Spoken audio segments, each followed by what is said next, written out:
The courtroom felt like a frigid, lifeless chamber, its air thick with an antiseptic chill that seemed to seep into the bones of everyone present. The faint hum of whispered voices floated through the space, carried by spectators who sat in the hard wooden pews, their judgments already carved in stone long before the trial had even begun. At the defendant's table, a woman held herself with a rigid grace, her spine straight as a steel rod, her face a mask of calm that betrayed nothing of the storm raging within. But beneath that composed exterior, a fierce blaze of emotion flickered, anger, determination, and something far deeper, a quiet fury that refused to be extinguished.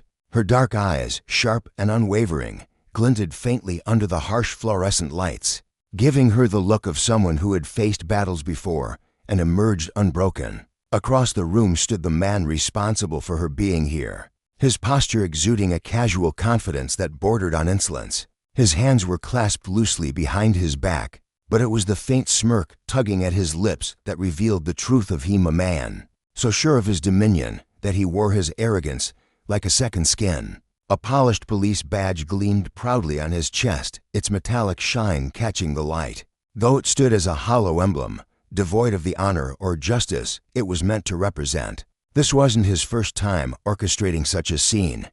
He'd played this game countless times before, bending the system to his will with a practiced ease. To him, today was just another chapter in a story he'd already written, its ending predetermined in his favor. "You people," he sneered, his voice thick with contempt, the words dripping like venom from a man who believed himself untouchable. "Always trying to dodge accountability. Always crying about injustice when you're the ones who can't follow the rules." His eyes swept over the jury with a predator's precision, searching for any hint of hesitation or doubt. He found none. They were exactly where he wanted them, molded by his influence, primed to swallow every lie he was about to feed them. The woman at the table remained still, her composure unshaken, though she tilted her head just slightly, a subtle movement that carried the weight of a challenge. Her gaze locked onto him, piercing and unyielding, like the edge of a dagger pressed against tender flesh. She said nothing, not yet, letting the silence stretch between them, a taut thread ready to snap. Inside, her mind churned with 1,000 thoughts, memories of every injustice she'd witnessed, every time she'd had to claw her way out of a trap set by men like him. She could feel the pulse of her own heartbeat, steady and deliberate, a rhythm that kept her anchored amid the chaos he'd created. The judge, a weary figure perched high above the fray, cleared his throat with a gravelly rasp. "Officer, please present the evidence," he said, his tone clipped, as though he too were impatient to move the charade along. And so the officer did, stepping forward with a flourish that was almost theatrical. He laid out his case with meticulous care, each piece of evidence a carefully constructed lie designed to bury her. There was surveillance footage, its frames expertly sliced and stitched to erase any trace of the truth, leaving only a damning illusion in its place. A witness statement followed, penned by a phantom who existed only on paper, their words a fiction crafted to fit his narrative. Finally, he produced a small bag of drugs, its contents pristine and untouched because they had never belonged to her. It was a masterpiece of deception, a trap so tightly woven that it seemed inescapable. He turned to the jury, his voice dropping to a conspiratorial hush, as though he were sharing a heavy secret meant only for them. "Ladies and gentlemen," he said, his tone laced with false gravity, "what we have here is yet another blight on our streets. She was caught in the act, plain as day. We can't let this kind of behavior fester. We have to make an example of her." His words hung in the air, heavy with implication, and the jury shifted in their seats, nodding faintly as they drank in his performance. To him, she was nothing more than a symbol, a scapegoat in a twisted game he'd been playing for years. He didn't want her locked away because of some noble pursuit of justice. Oh no, it was far uglier than that. Her very presence, her confidence, her success, gnawed at him like a splinter under his skin. She was everything he couldn't stand, a woman who dared to thrive in a world he believed should crush her, who refused to shrink beneath the weight of his authority. And so he'd done what men like him had done since time immemorial, had taken the power vested in him and turned it into a weapon, aiming it squarely at her heart. He relished the thought of watching her fall, of seeing her locked behind bars, where he could convince himself she belonged. It wasn't about right or wrong, it was about control, about proving that he could bend the world to his will. The courtroom seemed to tighten around them, the air growing thick with anticipation as the gavel hovered, poised to seal her fate. The jury leaned forward, their faces a mixture of boredom and conviction, ready to deliver the verdict he'd engineered. And then, breaking the silence like a crack of thunder, she spoke. "I'd like to ask one question, officer," she said, her voice smooth and measured, cutting through the room with a clarity that made the hairs on his arms stand on end. His smirk widened, a flash of teeth that betrayed his amusement. "Oh, so now you've got something to say," he shot back, his tone mocking, as if her words were a petty attempt to delay the inevitable. Her fingers began to tap lightly against the table, a soft, rhythmic beat-tap, tap, tap like the ticking of a clock counting down to something he couldn't yet see. "Tell me," she continued, her eyes never leaving his, "are you absolutely certain you know who I am?" The question landed like a stone dropped into still water, sending ripples of unease through the room. For the first time, a shadow flickered across his face, something fleeting, a crack in the armor of his arrogance. He blinked, his mind racing as he tried to place her, to figure out why her words carried such weight. Because in that moment, something shifted. She sat there, unbowed, unruffled, despite the mountain of lies piled against her. Her posture wasn't that of a woman facing ruin, it was the stance of a hunter, patient and deliberate, waiting for her quarry to stumble into the trap she'd set. A faint smile curved her lips, subtle but chilling, and the officer felt a prickle of dread crawl up his spine. Before he could respond, the heavy double doors of the courtroom burst open with a resounding bang, the sound echoing off the high ceilings. The atmosphere shifted instantly, the air growing taut as a group of men in dark suits strode in, their movements precise and purposeful. They carried an aura of quiet menace, their faces impassive yet radiating an authority that needed no explanation. The spectators craned their necks, murmurs rising like a tide, while the judge's gavel froze mid-air, his eyes widening in confusion. The officer's bravado faltered, his hands unclenching behind his back as he turned to face the newcomers. For the first time, he felt the ground beneath him tremble, his carefully built house of cards teetering on the edge of collapse. The woman leaned forward, her voice dropping to a whisper that somehow carried to every corner of the room. "You really should have done your homework," she said, her words laced with a quiet triumph that sent a shiver through him. The men in suits fanned out, their presence suffocating the space, and the officer's mind scrambled to catch up. Who was she? What had he missed? The fabricated evidence, the smug certainty. The jury in his pocketite all began to unravel as the truth clawed its way to the surface. He'd thought her a pawn, a nobody he could crush with a flick of his wrist. But now, as the walls closed in and his lies crumbled, he realized the bitter irony. He'd been the prey all along. In the end, the lesson was stark and unforgiving. Justice, though often delayed, had a way of finding its mark. The officer had wielded his power like a tyrant, believing himself above consequence. But power abused is a fragile thing, easily shattered when faced with someone who knows how to fight back. As the men in suits closed in, their footsteps a steady drumbeat of reckoning, he stood frozen, a man stripped of his illusions, left to face the wreckage of his own making. The woman watched, her eyes gleaming with the quiet satisfaction of one who'd turned the hunter into the hunted.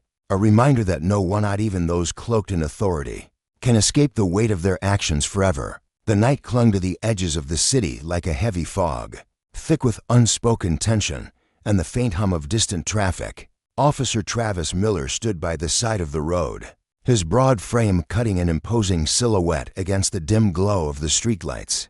His shoulders, squared with the unshakable arrogance of a man who had wielded power without consequence for years, seemed to carry the weight of his own certainty. He wasn't just any Kopna. Travis was the kind who saw his badge as more than a shield. It was a blade, sharp and ready to carve through anyone who dared step out of line. Authority wasn't a duty to him, it was a game.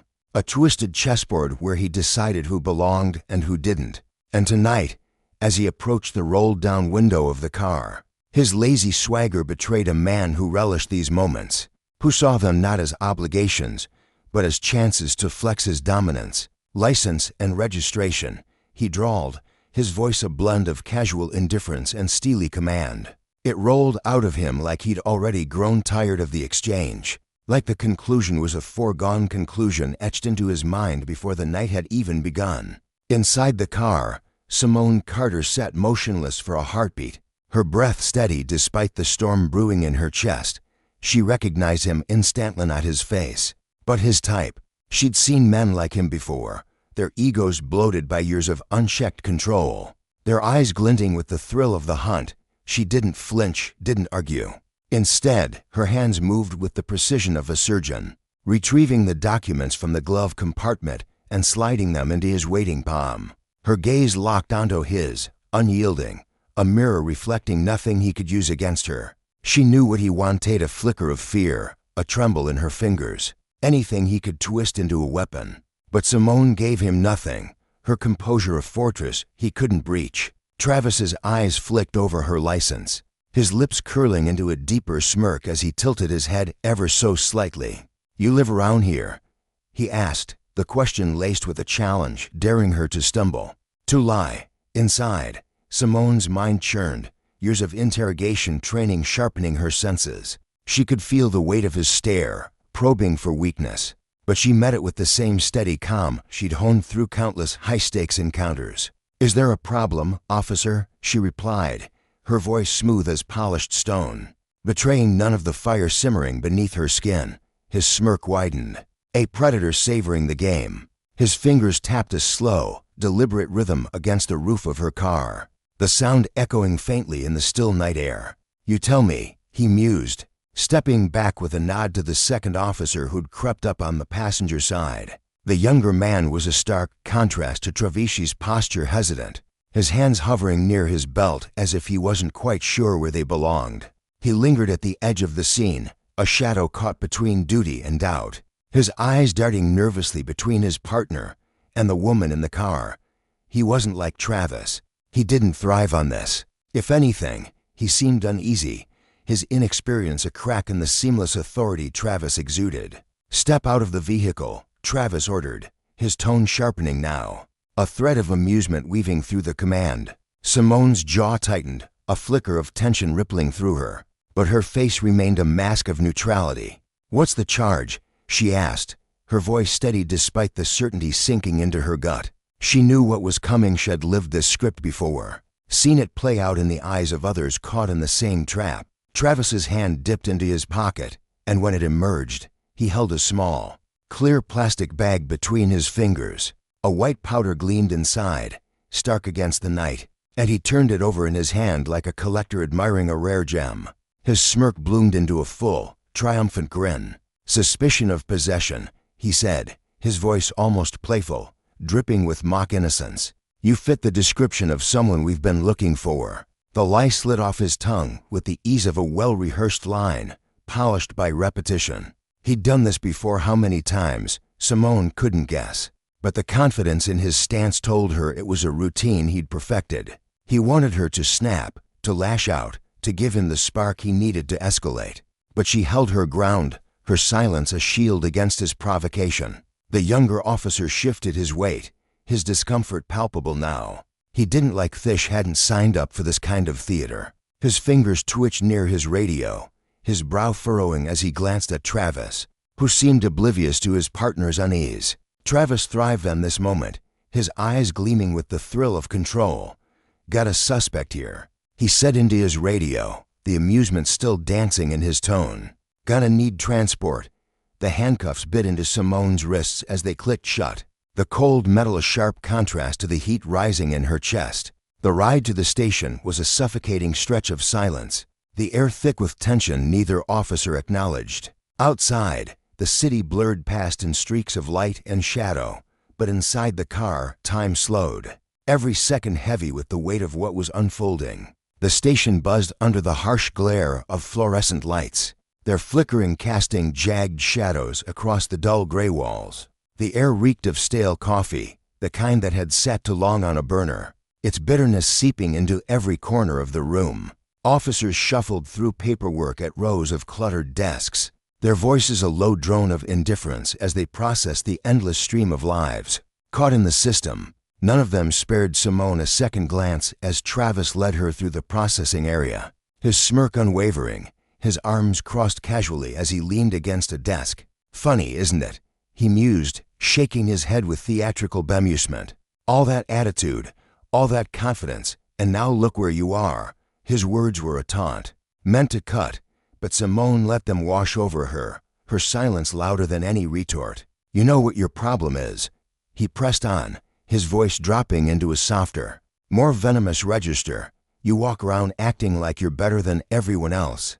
But at the end of the day, you're just another criminal." He leaned closer, his breath sour with coffee and self-righteousness, savoring the power he thought he held. Inside, Simone's mind raced, but her face remained an impenetrable wall. She'd faced worse than him, and whose threats carried the weight of death, whose games ended in blood. Travis was a petty tyrant, a small man drunk on the illusion of invincibility. And he'd misjudged her entirely. The door creaked open, and a new presence slipped into the room, a man in a crisp suit. His movements fluid with a quiet authority that shifted the atmosphere like a sudden gust of wind.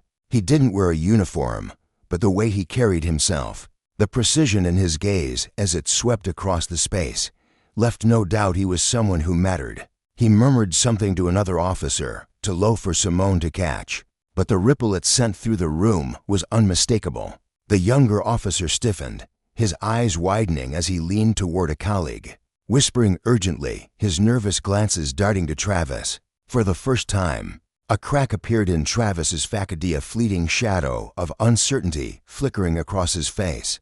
Before he masked it with a short, dismissive chuckle, Simone's lips curved into the faintest hint of a smile, so subtle it might have gone unnoticed. But Travis saw it, and that tiny gesture burrowed under his skin, a splinter he couldn't ignore. He didn't know it yet, but the game he'd so carefully orchestrated was unraveling. The station, with its flickering lights and bitter coffee, was no longer his domain. Justice, slow and relentless, was creeping closer, its shadow lengthening over the man who'd mistaken power for invulnerability. Travis had built his throne on lies and coercion, but every abuse of that power carried a price. Tonight, the bill was coming due. Simone sat still, her wrists chafed by the cuffs, but her heart thrummed with the certainty of what was to come.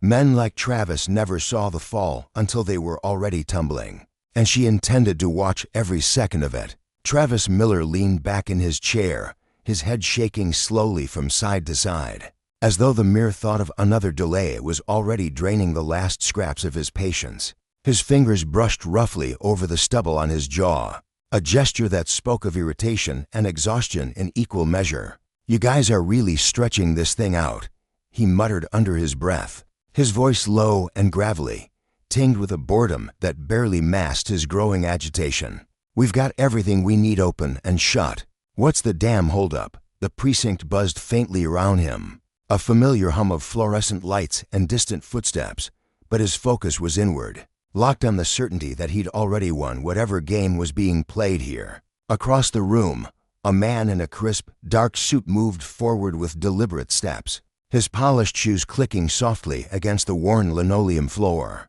He stopped just a few feet from where Simone sat, her posture rigid, her hands clasped tightly in her lap. For a fleeting moment, their eyes locked, his gaze steady, piercing, carrying a weight that made her breath catch in her throat. It wasn't a look of pity or curiosity. It was a signal, sharp and unspoken, that something monumental was shifting beneath the surface. Then, just as quickly, he turned away, his attention settling on Travis. "Officer Miller," he said, his tone smooth and controlled, each syllable measured like the ticking of a metronome. "I need a word with you." Travis arched an eyebrow, his lips twitching into a smirk as he cast a quick, exaggerated glance around the room, as if checking to see if anyone else might be the target of this interruption. A short, dry laugh escaped him, and he crossed his arms over his chest, leaning back further in his chair. "Yeah, and who the hell are you?" His voice carried that familiar edge of defiance, the kind honed over years of bending rules and dodging consequences. He was a man who thrived on control, who wore his authority like armor, undouchable, unshakable. The man in the suit didn't hesitate. With a flick of his wrist, he reached into his jacket and produced a badge, flipping it open with the practiced ease of someone who'd done it countless times before. But it wasn't the standard police shield Travis was used to seeing, no. This was something else entirely. The metal gleamed under the harsh precinct lighting, its design unfamiliar yet commanding, radiating an authority that didn't need to announce itself. A ripple of silence spread through the room, thick and heavy, swallowing the ambient noise. A younger officer standing nearby took an instinctive step back, his face draining of color as though he'd just glimpsed something he wasn't meant to see. Travis's smirk flickered, just for a heartbeat, and in that fleeting crack, Simone caught a dawning realization in his eyes, the slow grind of gears turning as he sensed the ground shifting beneath him. But arrogance was a stubborn beast, and Travis wasn't the type to let it go without a fight. He shook his head, letting out a scoff that sounded more forced than he'd intended. "Okay," he drawled, stretching the word out like he was humoring a bad punchline. "And what exactly does the CIA want with me?" His tone dripped with mockery, but there was a tightness in it now, a thread of unease he couldn't quite hide. The man in the suit didn't respond right away. Instead, he reached into his pocket with the same deliberate calm, retrieving a small black device that he placed on the desk between them. The faint thud of it hitting the wood echoed in the stillness. He pressed a button, and suddenly Travis's voice filled the airgriff, taunting, unmistakable. "You people always trying to play the victim, always crying injustice when you're the ones breaking the law." A pause, then another clip. "Funny how quick the confidence disappears when those cuffs click, isn't it? Better to be in here with me, don't you think?" The words hung there, cold and damning, a mirror held up to Travis's soul. The room seemed to freeze, time itself halting under the weight of what had just been unleashed. Officers who'd been shuffling papers or sipping stale coffee stopped mid-motion, their eyes darting between Travis and the man in the suit. The younger officer's hands trembled slightly as he shifted his weight, his breath shallow.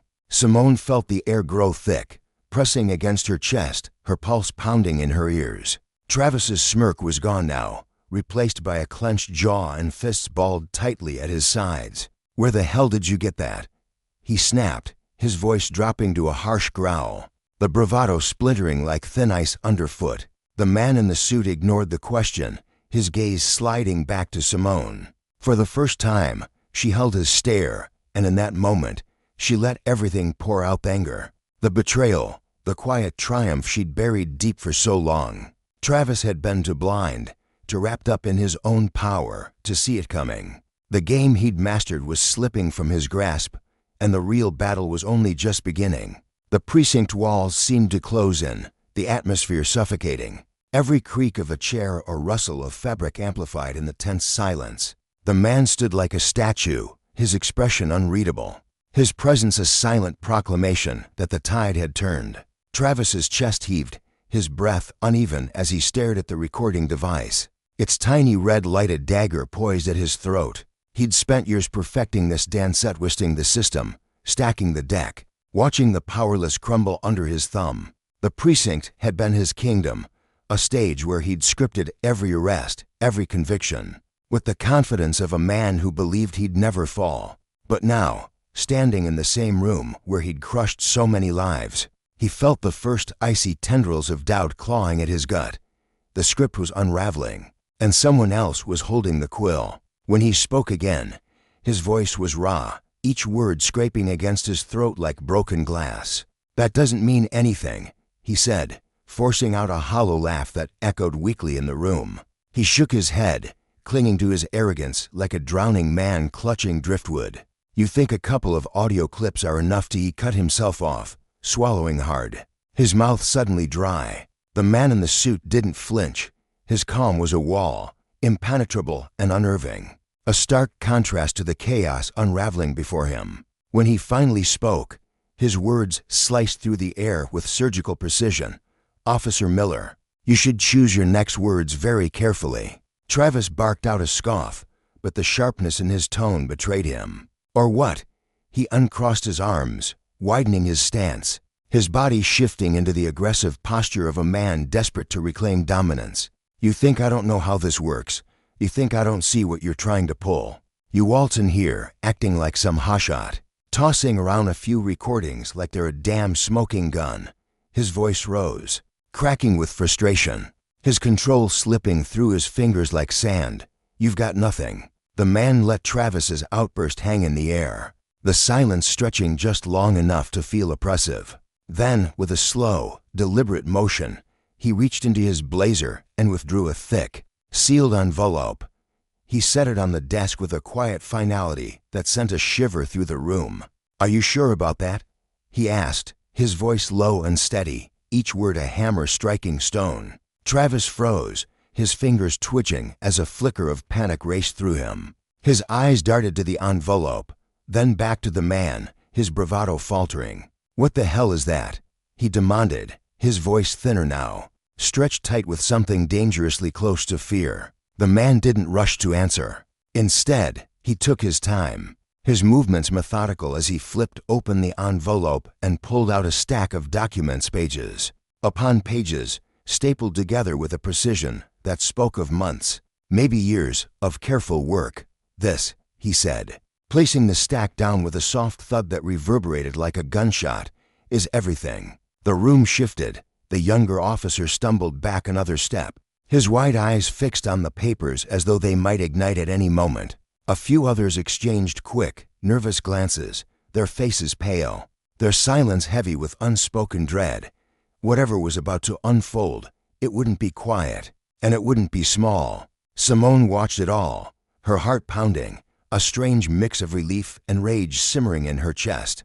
Justice, she thought real justice was a slow, relentless thing, and it was finally catching up. Travis's fists tightened, his knuckles whitening. This as he started, but his voice faltered, the words catching in his throat. The man in the suit pressed on, his gaze unwavering. "Your record, Officer Miller.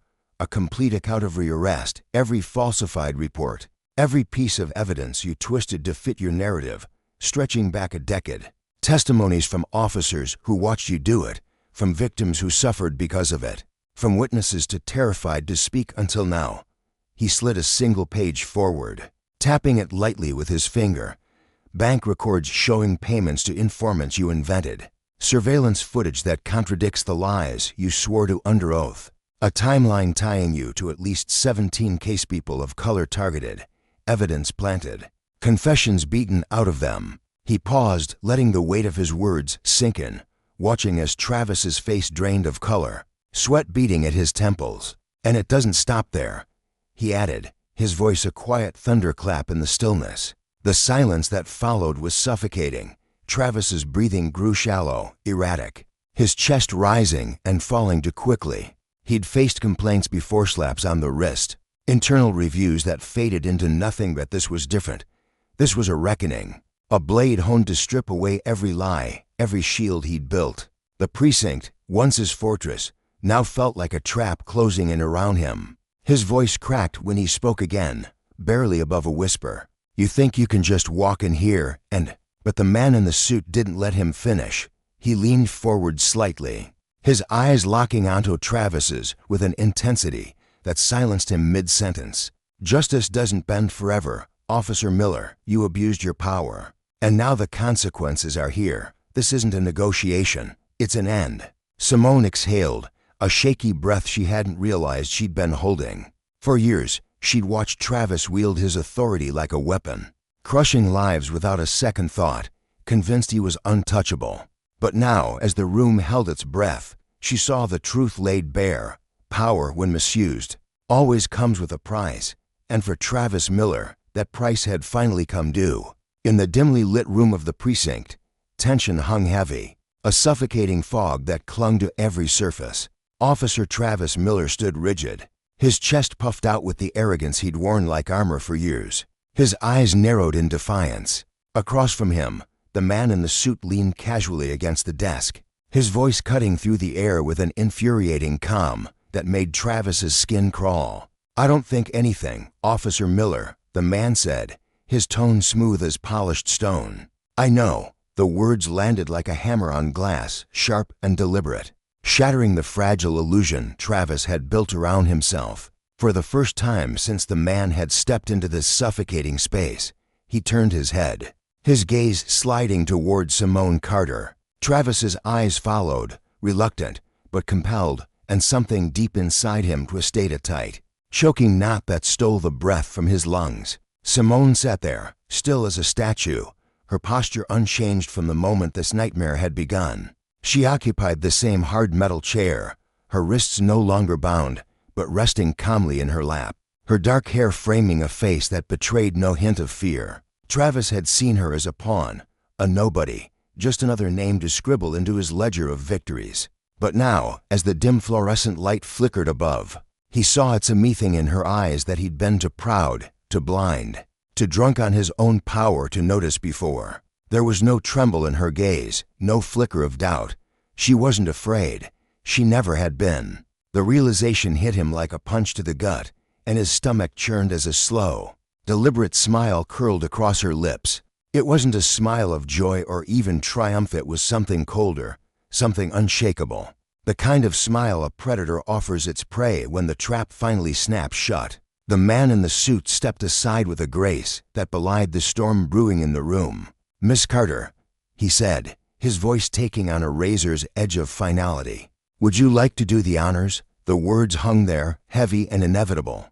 As Simone rose from her chair, her movements were slow, almost ceremonial, the sharp click of her heels against the chipped tile floor reverberating through the silence, like the ticking of a clock counting down to judgment. She didn't rush, savored it, stretching the moment out until the air itself seemed to tighten around Travis's throat. Every step she took was a deliberate act, a quiet declaration of power reclaimed, and the truth she carried seeped into the room, cracking the walls of the fortress Travis had built with lies and badges and guns. When she spoke, her voice was smooth as steel, cool and unyielding. "I would," to simple words, but they crashed through Travis's world like a tidal wave, sweeping away the foundation of everything he'd convinced himself he was. Simone straightened, rolling her shoulders back with the precision of a queen stepping into her court. The shift was subtle, but seismic. Her presence filled the room, a quiet dominance that didn't need to shout to be felt. The silence grew thicker, pressing against Travis's chest as every pair of eyes locked onto her. But her gaze, sharp and unrelenting, fixed solely on him. His face, once flushed with smug certainty, had drained to a sickly pallor. His jaw clenched so hard it seemed his teeth might shatter, and his breaths came in shallow, frantic bursts, evidence of a man who'd spent his life perched atop a throne of invincibility, only to feel the ground crumble beneath him in real time. She took a step forward, her pace measured, deliberate, as if she were walking through the wreckage of his ego. This wasn't cruelty, it was necessity. Travis had tried to bury her, to smother her with false charges and fabricated evidence, to strip her of her dignity with the same casual brutality he'd inflicted on countless others. But this moment wasn't just about her survival, it was about every soul who'd sat in that same chair before her, wrists chafed by cuffs, voices silenced by his pen. It was about the names he'd reduced to numbers, the lives he'd derailed, the people he'd crushed beneath his boot without a second thought. She let the silence stretch, let it seep into the fractures of his composure, a slow flood eroding the last of his defenses. Then, with a voice that cut like a blade honed by years of quiet rage, she said, "You really should have done your homework, Travis." He scoffed, the sound jagged and brittle, his hands twitching at his sides, his fists clenched and unclenched, grasping at the ghost of control that had already slipped through his fingers. "This is," he snapped, his voice pitching high with desperation, shaking his head as if he could will the scene away. "You can't." But Simone tilted her head, silencing him with a single look, her eyes glinting with the certainty of someone who'd already won. "I can," she said, each word a stone dropped into still water, rippling with unshakable resolve. "And I already have." The man in the suit, who'd stood like a shadow until now, slid a crisp document across the desk with a flick of his wrist. "Officer Miller," he began, his voice flat and emotionless, a stark contrast to the weight of his words. "As of this moment, you are under federal investigation. Multiple counts of misconduct, falsification of evidence, and abuse of power under the color of law." The pronouncement landed like a physical blow, and Travis's body shuddered, a visible ripple of dread coursing through him. You are to relinquish your badge and firearm immediately." A short, incredulous laugh burst from Travis's lips, but it was hollow, a fragile echo of the bravado he'd once wielded like a weapon. "You're out of your damn mind if you think I'm—" Simone stepped closer, closing the distance between them, her presence a wall he couldn't scale. "No, Travis," she cut in, her tone sharper now, slicing through the room like a guillotine. "You're out of time." He spun toward the other officers scattered around the room, his eyes wild, searching for an ally, a lifeline, anything to pull him from the abyss.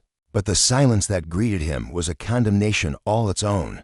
Some averted their gazes, staring at the floor as if it could swallow their guilt.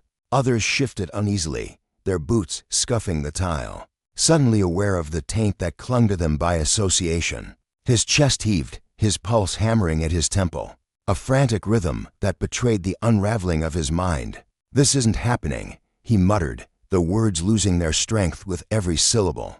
"This is a setup." Simone's smile returned, not warm or mocking, but heavy with the weight of inevitability. "A setup," she echoed, one eyebrow arching as she let the word linger. "You mean the way you've spent your career planting drugs, spinning lies, tearing lives apart?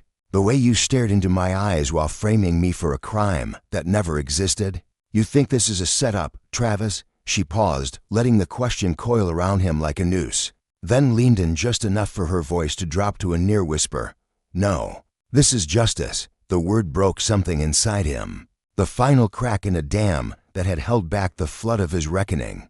His confidence, the shield he'd carried through years of corruption, dissolved, leaving him exposé, a man sinking in the quicksand of his own making. His fingers twitched toward his belt, a reflex born of desperation, reaching for the gun that had always been his scepter.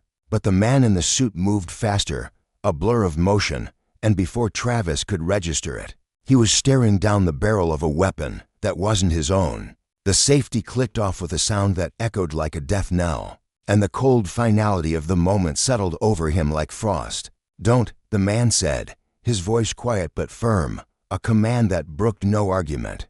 Travis's hands shot up instinctively, his breath shallow and ragged, his mind a whirlwind of panic. He'd never been on this side of the gun, never felt the icy grip of helplessness he'd so often inflicted on others. Simone watched him, her gaze steady and piercing, tracing the fear that crept into the lines of his face, dismantling the mask of arrogance he'd worn for so long.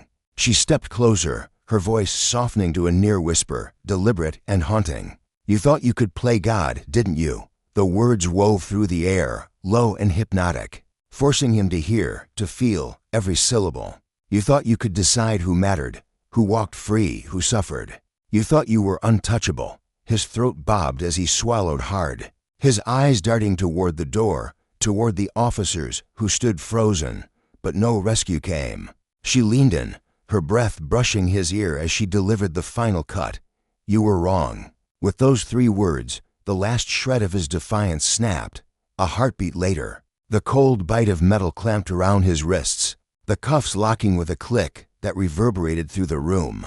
He flinched, a visceral reaction to the sound he'd once relished when it was someone else's freedom slipping away. The irony was suffocating, a bitter taste that coated his tongue as another officer stepped forward, tearing the badge from his chest with a force that made him stumble. His rights were read back to him, the familiar script he'd recited countless times, now a noose tightening around his neck. His breaths came in jagged gasps, his mind clawing for an escape that didn't exist as he was turned and marched toward the door. Simone stepped back, her eyes following him as he was dragged away, the weight of his sins trailing behind him like a shadow he couldn't shake. For the first time that night, the air in the precinct felt lighter, the oppressive stench of corruption thinning as Travis's reign crumbled. But she wasn't finished. As he disappeared through the doors, she turned to the officers still rooted in place, her gaze sweeping over them like a judge surveying a courtroom. Some flinched under her scrutiny, guilt etching lines into their faces. Others sighed, relief softening their shoulders. A few trembled, fear glinting in their eyes as they realized the ground beneath them had shifted. She let the silence settle, making sure they felt the magnitude of what had just unfolded. Then spoke, her voice steady and unyielding. This doesn't stop with him. The words carried a quiet power, sinking into their bones like roots taking hold. I suggest you all think very carefully about where you stand, because the days of men like Travis Miller running unchecked. She paused, letting the promise hang in the air, then drove it home. They're over. With that, she turned, her heels striking the floor with a rhythm that echoed like a heartbeat, steady and resolute. She walked out of the precinct without a backward glance, leaving behind a room full of men grappling with the consequences of a system that had shielded the wrong people for far too long. Justice, she knew, wasn't just a moment, it was a lesson, a warning carved into the ruins of Travis's empire. And as the door swung shut behind her, the sound was a final punctuation to a story that had only just begun to ripple outward, a reckoning for every soul who'd ever dared to abuse the power they'd been given. The sound of the gavel came down slow and heavy, reverberating through the room with a finality that seemed to ripple outward, silencing every whisper, every breath. It was as though the air itself had thickened, holding the weight of a story that had stretched on far too long, a chapter slamming shut. After years of festering chaos, justice had descended, sharp and unyielding, cutting through the tangled mess of lies and abuse that had defined this place. But for Simone Carter, the woman who had orchestrated this reckoning, the night was far from over. Her work, her fight, pulsed on beneath her skin, a steady rhythm of purpose that refused to fade. The precinct doors groaned as they swung open, releasing her into the crisp bite of the night air. She stepped out, her boots clicking against the pavement with a measured cadence, her breath forming faint clouds in the chill. Her pulse thrummed evenly, a calm born not of exhaustion, but of clarity. Her mind was a blade, honed and precise, slicing through the haze of the evening's events. The weight of what had just transpired clung to her, not a crushing burden, but a palpable force, like the aftershock of a storm that had torn through the precinct, leaving behind a silence more deafening than any scream. Travis Miller, the man who had ruled this world with an iron fist and a reckless sneer, was gone. She could still see it, the glint of the handcuffs snapping around his wrists, the way his shoulders slumped as he was dragged away, stripped bare of the power he'd brandished like a weapon for decades. His empire of corruption had crumbled, but Simone knew the war was far from won. As she stood there, the cool air brushing against her face, she felt the eyes on her piercing, uneasy stares from the officers still milling inside. Through the precinct's glass windows, their silhouettes flickered under the harsh fluorescent lights, shadows of men and women who had spent years orbiting Miller's orbit. Some had known what he was, a ticking bomb dressed in a badge, and had chosen to look the other way, their silence a shield against the ugly truth. Others had been complicit, propping up his reign, because swimming with the current was easier than fighting it. Now they stood amid the wreckage of their own cowardice, their foundations cracked and exposed, their world irrevocably altered. Simone's lips tightened into a thin line as she watched them, her dark eyes catching the glint of their reflections. She could feel their judgment, their resentment, but it didn't faze her. She'd known this would happen, had braced herself for the fallout. A sleek black car rolled up to the curb, its glossy surface cutting through the dim streetlights like a shark through water. It wasn't the kind of vehicle that faded into the background. It demanded attention, a silent declaration of authority. The driver stepped out with swift, practiced movements, a man whose efficiency spoke of years spent navigating shadows most people never glimpsed. He was one of hers, an agent from the clandestine world she inhabited, where justice wasn't just served but carved out with precision. Without a word, he pulled open the back door, the motion smooth and automatic. Simone hesitated for a heartbeat, her gaze lingering on the precinct one last time. The officers inside shifted uncomfortably under the artificial glow, their faces a mix of fear and defiance. This wasn't the end, she thought, not by a long shot. Then, with a steady exhale, she slid into the car, the door clicking shut behind her like a vault ceiling tight. Inside, the atmosphere shifted. The insulated quiet of the vehicle swallowed the city's hum, wrapping her in a cocoon of stillness. Across from her sat the man in the Suther shadow, partner, the architect of Miller's downfall. He lounged with one leg crossed over the other, his posture relaxed yet deliberate, his face a mask of unreadable calm. He'd been there from the beginning, pulling strings with the same meticulous care that had built his own career. His dark eyes studied her now, waiting, assessing. Simone felt the adrenaline of the night begin to settle, sinking into her bones like a heavy tide. She ran a hand over her temple, her fingers brushing against the tension coiled there. "It's not enough," she said at last, her voice low and even, but threaded with a restless edge, an unspoken ache for something more complete, more final. The man tilted his head slightly, a faint nod acknowledging her words as if he'd anticipated them. "No," he agreed, his tone smooth and measured. "It's not."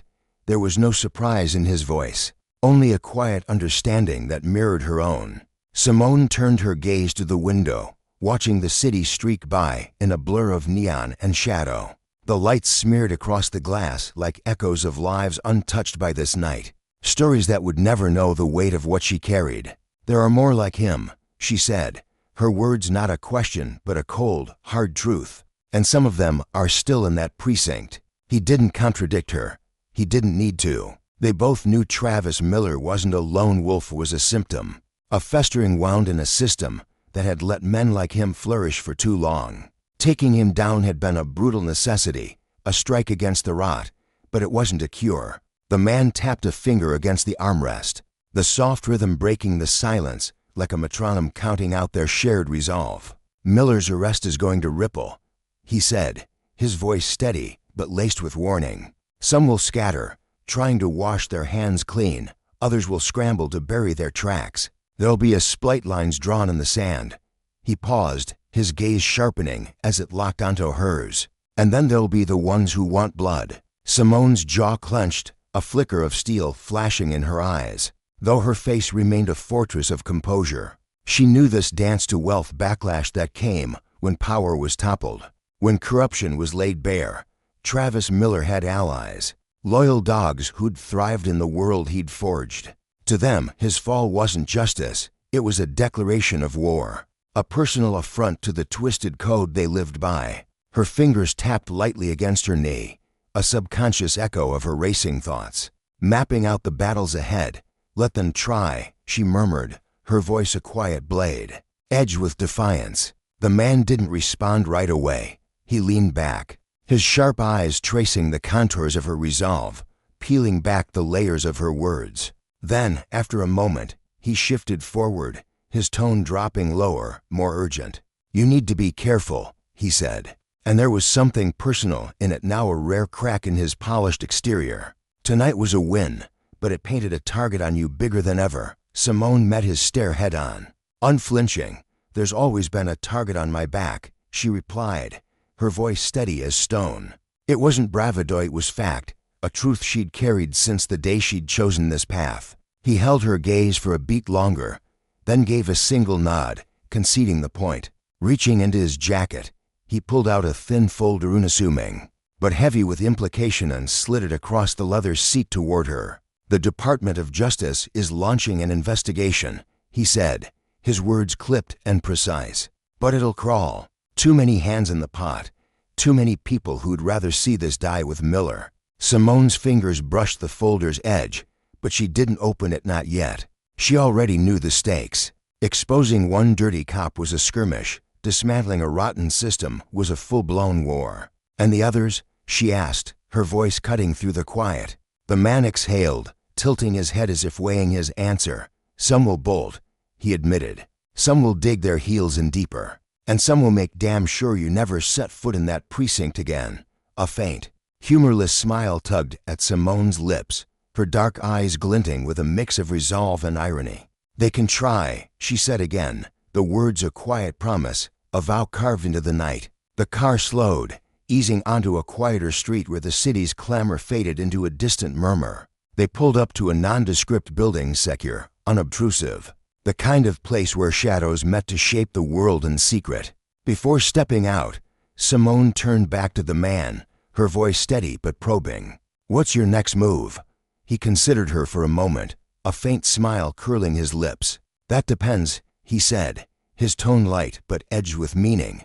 "What's yours?" The question hung between them, heavy with the night's unspoken promises. Simone felt the weight of it press against her. the consequences of this moment unfurling in her mind like a map of uncharted terrain. She didn't answer, not with words. Instead, she stepped out into the darkness, her silhouette sharp against the faint streetlight, moving forward with the certainty of someone who'd already chosen her path. The war wasn't over, it was just igniting. Inside the conference room, the air was suffocating, thick with a tension that seeped into the walls and coiled around the people. Seated at the long steel table, no one moved.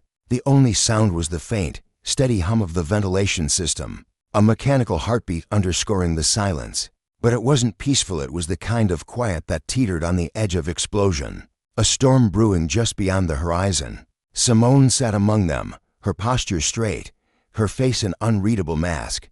Beneath it, though, her mind churned, sharp and relentless, slicing through the uncertainty like a scalpel. She'd known this meeting was coming, had braced herself for the pushback, the shifting alliances. Still, knowing it and living it were worlds apart, and now, surrounded by allies and enemies alike, she felt the tide turning beneath her feet. Across the table sat the man in the suit, her silent partner in this upheaval. His fingers were steepled beneath his chin, his gaze piercing as he scanned the room with the same calculated intensity she wielded. He was to calm, his stillness not a sign of weakness, but a deliberate choice, a predator lying in wait. She recognized it because she'd honed the same skill, burying her emotions beneath layers of control. Whatever he was about to say, it would shift the room. When his voice finally broke the silence, it was even, almost soft, but each word landed like a stone dropped into still water. "Miller's in federal custody," he said, the statement cold and final, leaving no room for debate. "And he's already trying to cut a deal." The room shuddered with the impact. Shoulders stiffened, eyes darted in quick, nervous glances, calculations unfolding in real time. Simone didn't flinch. She'd seen this coming, had felt it in her gut. Men like Miller didn't go quietly, they bargained, clawed, fought to drag others down with them. Her dark eyes remained fixed ahead, her mind already racing toward the next move, the next battle.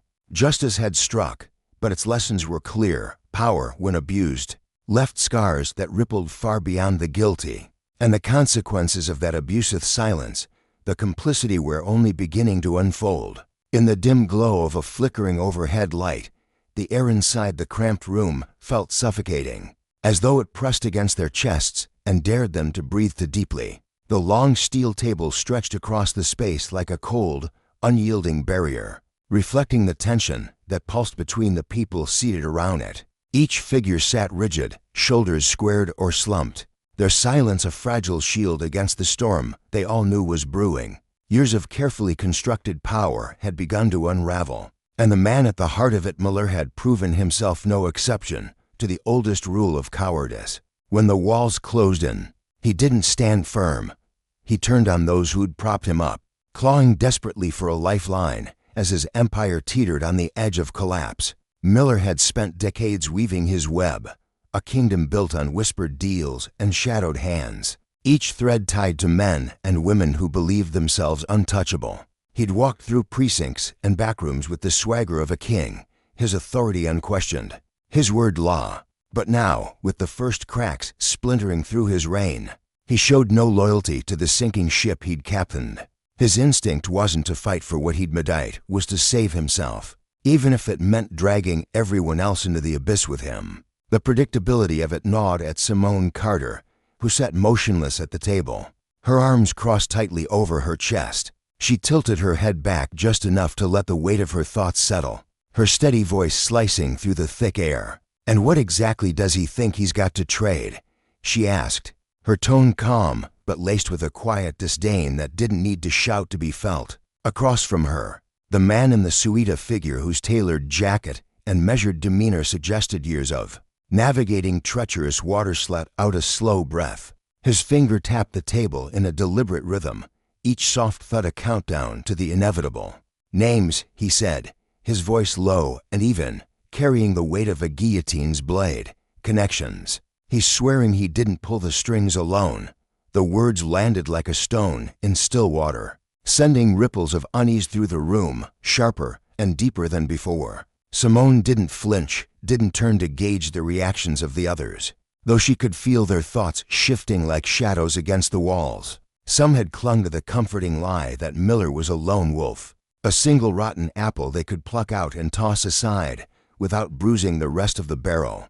They'd been wrong, dangerously sown. The realization was sinking in, heavy and bitter. Simone had never bought into that delusion. From the moment she'd first locked eyes with Miller across a crowded briefing room years ago, she'd seen through the veneer of his charm, the easy grin that masked something colder, something festering. He wasn't just one crooked cop gone astray. He was a mirror reflecting a system so riddled with decay that its collapse was only a matter of time. She'd watched him operate, his every handshake and backroom nod a symptom of a sickness that ran bone deep, a corruption that didn't end with him but stretched into the unseen corners of power. Now, as the man in the suit's words hung in the air, she tilted her head slightly, her voice cutting through the silence with a razor's edge. "Is he lying?" she asked, neutral, but with a flicker of something sharper beneath the surface. The silence that followed roared louder than any shout. The man in the suit held her gaze, his face a mask of stone, unreadable yet telling her everything she needed to know. "No," he said simply, and the words settled into her chest like amber, smoldering with a frustration she'd spent years learning to tame. Her fingers tightened against her arm, the only outward sign of the slow burn igniting within her. But her expression remained a fortress calm, composed, unshaken. She'd expected this, had braced for it, yet the confirmation still stung. Miller wasn't the root. He was a branch, and the tree itself was vast. Its roots twisted through the very ground they all stood on. The real question wasn't his honesty, it was how far the poison had spread. How many others wore the same mask he had? A new voice sliced through the tension, sharp and jagged with barely concealed panic. "If he talks, we're screwed." Simone turned her head just enough to meet the eyes of Agent Daniels, a woman who'd spent most of their meetings cloaked in quiet observation. Now, though, Daniels leaned forward, her posture coiled tight like a spring about to snap. Her dark hair fell in a messy curtain over one shoulder, and her jaw clenched as she fought to keep her voice steady. Fear flickered in her eyes, though she masked it beneath a layer of defiance that didn't quite hold. "You don't get it, Carter," she said, her words tumbling out in a rush. Taking down Miller was one thing to clean cut, a contained mess. But if he starts spilling names, if this reaches beyond him, she gestured wildly, her hands slashing through the air as if she could carve out the scope of the disaster. "This isn't just about one dirty cop anymore. It's the whole damn system that's been holding him up." Simone's gaze didn't waver, her dark eyes locking onto Daniels with an intensity that seemed to pin the other woman in place. "Good," she said, the single word dropping like a hammer. Daniels flinched, letting out a short, bitter laugh that echoed off the walls. "Good," she repeated, incredulous, her voice rising as her frustration spilled over. "You think it's good that we've just painted targets on our backs? That half the agencies in this state are going to come after us? There are people out there right now sitting in rooms just like this, plotting how to bury this before it spreads. Men who've built their lives making sure guys like Miller never pay a price. And you just tossed a match into their gasoline-soaked world." The room seemed to shrink under the weight of her words, the air growing hotter, heavier, as if it might ignite. Some at the table shifted uncomfortably, their chairs creaking faintly, while others sat frozen, their faces a gallery of doubt and resolve. Simone didn't blink. "Then let them burn with it," she said, her voice steady as steel, each syllable carrying the certainty of someone who'd long ago made peace with the fire. The declaration hung there, sinking into the cracks of the room like embers settling into dry wood, ready to blaze. The man in the suit broke the stillness, his voice quieter now but no less piercing. "There'll be consequences, Carter," he said, his eyes searching hers for a crack in her armor. "There already are." Simone nodded once, a small, deliberate motion. "I know," she replied, her tone unshaken, her mind already racing ahead to the battles yet to come. He studied her for a long moment, then leaned back in his chair, dragging a hand across his jaw as if weighing the cost of what lay ahead. "Miller's deal isn't locked in yet," he said, reaching for a folder on the table and tapping its top page with a single finger. "But if it goes through, we'll need to move quick. He's not the only one in our sights." Simone's gaze flicked down to the folder, catching glimpses of names scrawled in stark black ink, names she'd whispered to herself in late-night moments of suspicion, names that had haunted her files and her thoughts for years, men and women who'd thrived in the dark, their hands as dirty as Miller's, their power unchallenged until this moment. Her jaw tightened, a flicker of resolve hardening her features. "Then we don't wait," she said, her voice a quiet command that seemed to steady the room. Daniels exhaled sharply, rubbing her temples as if she could press away the headache this nightmare had become. "You know what happens if we push this, right?" she asked, her eyes boring into Simone's. "You know the chaos we're about to unleash?" Simone met her stare without hesitation. "Yes," she said simply, unflinching. Daniels held her gaze, searching for doubt, for fear, for anything she could cling to.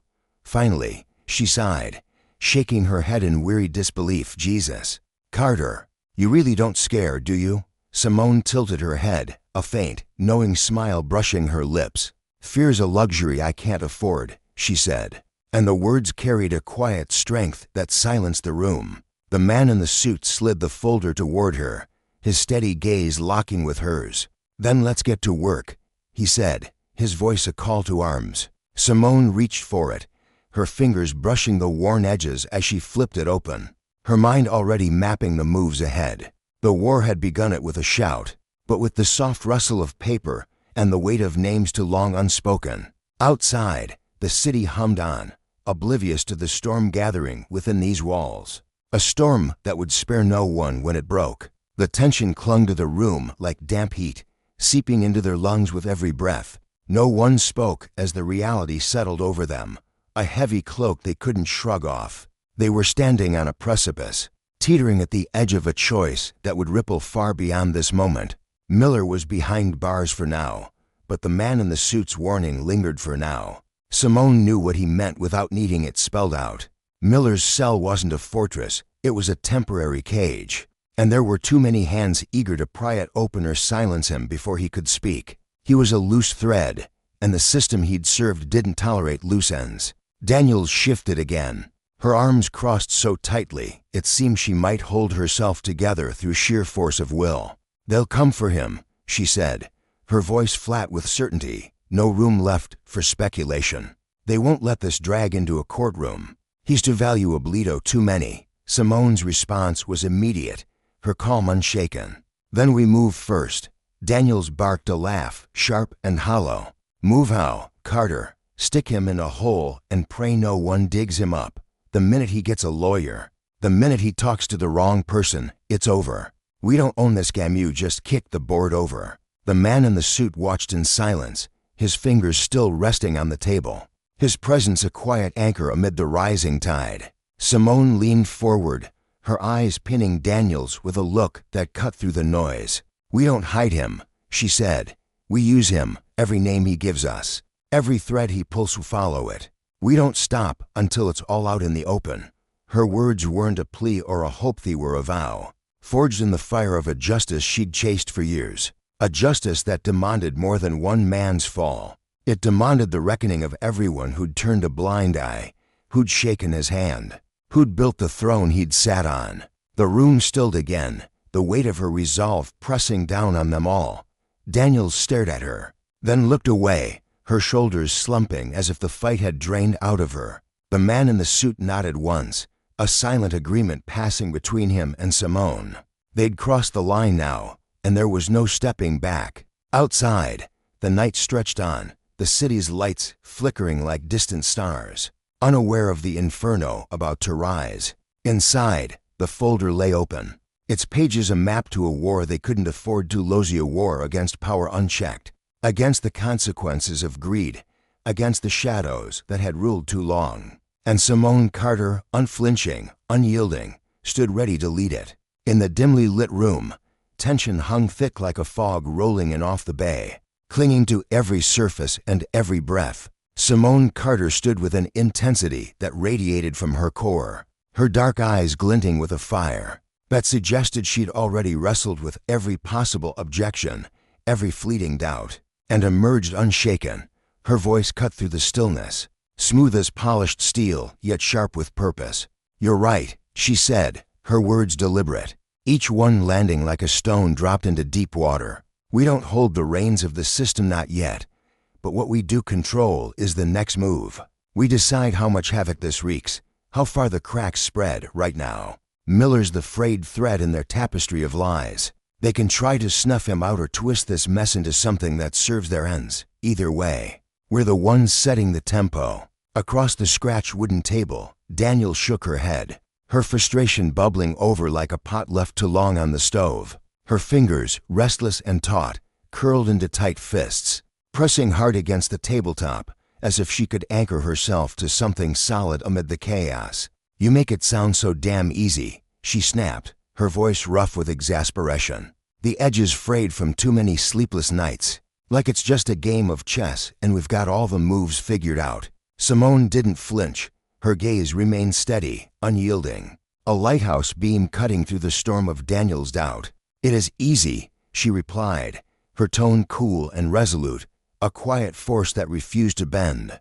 "We keep Miller breathing, we keep his mouth moving, and we make damn sure every name he spills is etched into the public record before they can sweep it under the rug. That's how we win, not by outmuscling them, but by outlasting them." Daniel let out a sharp breath, dragging a hand across her face as if she could wipe away the weight pressing down on her. Her jaw clenched, her hazel eyes flickering with a mix of fear and defiance. "And what happens when they turn the tables?" she shot back, her voice rising, jagged with urgency. "When they stop coming at us with lawyers and press releases and start coming with shadows.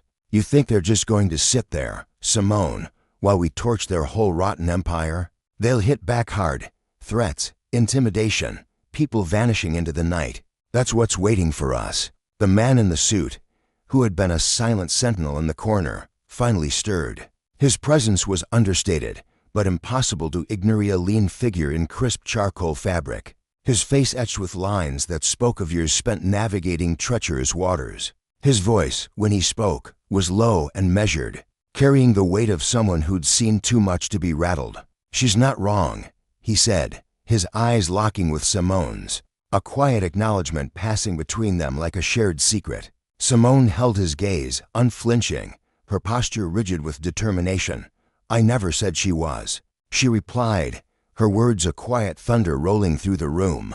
Silence descended again, but this time it wasn't born of uncertainty. It was the hush of minds at work, gears turning, plans solidifying. Daniel slumped back in her chair, her shoulders sagging under the burden of it all, her jaw still tight as she wrestled with the enormity of what lay ahead.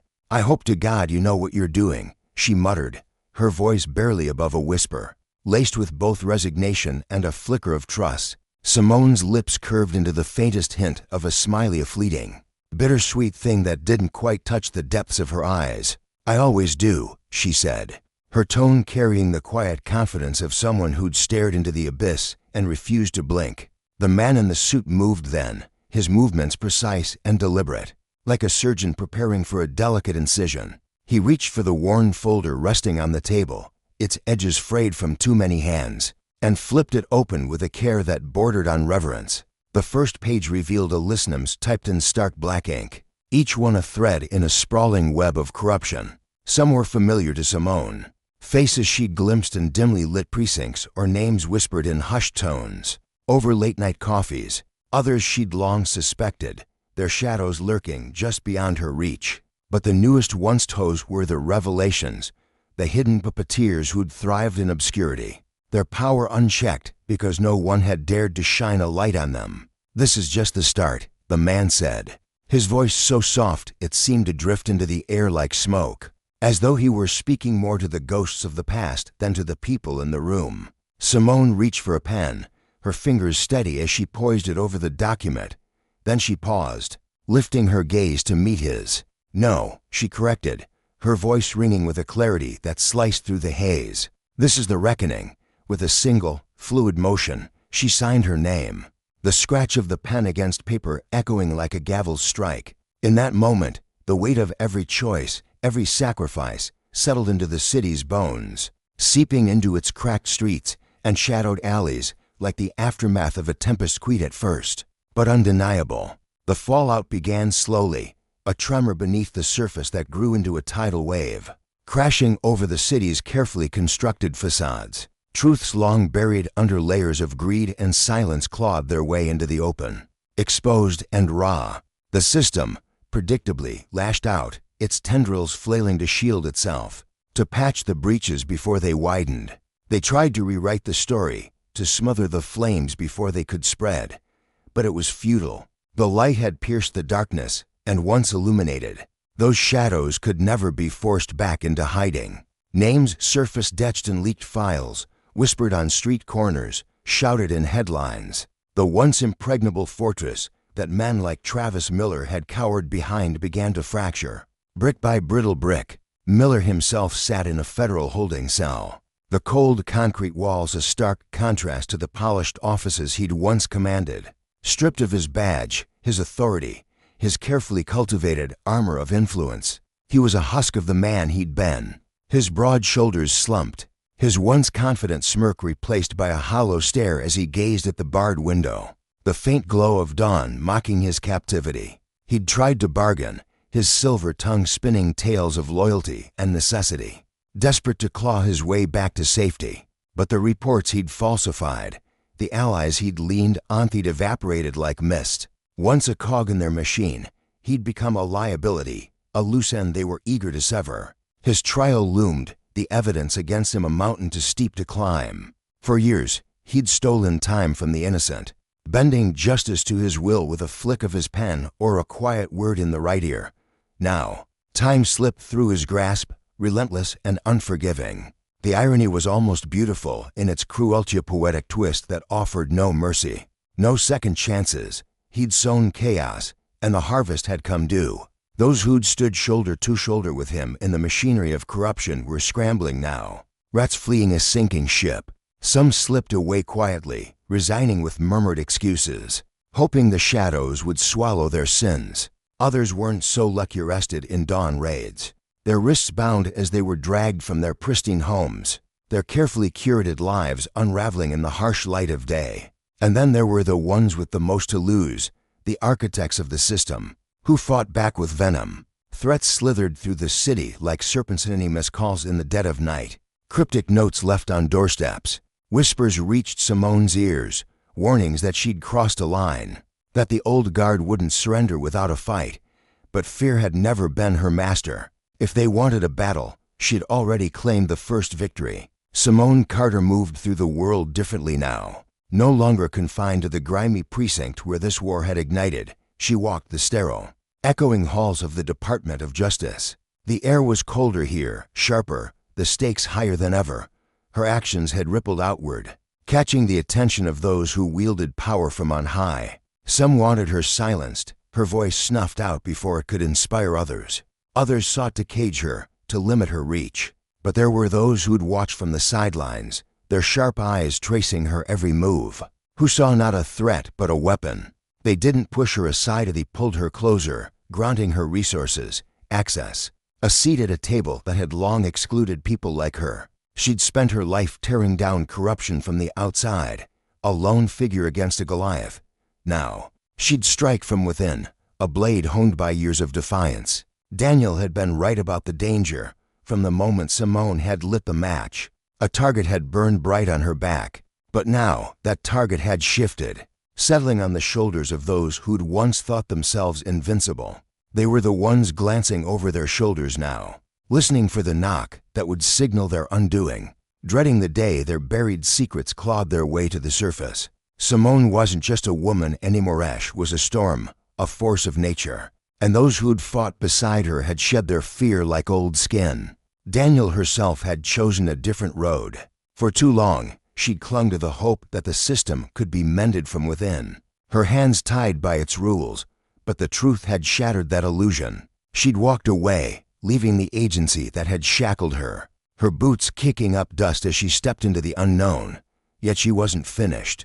She'd found a new fight, a new front, and she'd made sure her path would always intersect with Simone's. Wars like these demanded warriors on every battlefield, and neither would rest until the last wall fell. The city churned on, as cities do, its pulse quickening with fresh scandals, new distractions. But beneath the noise, A quiet revolution took root, threading itself through the cracks of a world that had resisted change for too long. It wasn't loud or flashy, just a steady, unshakable shift. Some would never notice, content to let the surface remain undisturbed. Others would deny it, clinging to the illusion of the past. But for those who'd watched, who'd waited for someone to rise and say enough, it was a clarion call. The walls had splintered, and the old order would never be whole again. Simone Carter walked away from the chaos she'd unleashed, her steps steady, her eyes fixed forward. Not because the fight was over, it wasn't, but because the next battle awaited. She'd turned the tide, reshaped the war, and now it would be fought on her terms. Power, she knew, was a fleeting, fickle thing. Some chased it their whole lives, clawing for a taste. Others inherited it, wearing it like a birthright. And some, like Travis Miller, had it torn from their grasp the moment they dared to wield it unjustly. Power wasn't in the badges or the signatures or the laws. It was in the belief, the perception. The moment people realized the untouchable could bleed. When that shift happened, everything changed. Miller had been a king once, cloaked in the system's protection, certain his throne was eternal. He'd crushed lives beneath his heel, never imagining the ground could shift beneath him. But Simone had seen through the illusion, and with a single spark, she'd brought his kingdom crashing down. Justice, she understood, wasn't just punishment, it was revelation. The stripping away of masks until only the truth remained. And the lesson burned bright: abuse power, and the consequences will find you. Relentless and unyielding. How many Millers still lurked out there, cloaked in the same arrogance? How many believed their reckoning would never come? And what would happen when another Simone Carter rose to meet them? The answer hung in the air, a quiet promise. The moment people demand justice, the untouchable become the hunted. And that, perhaps, was the truest power of all.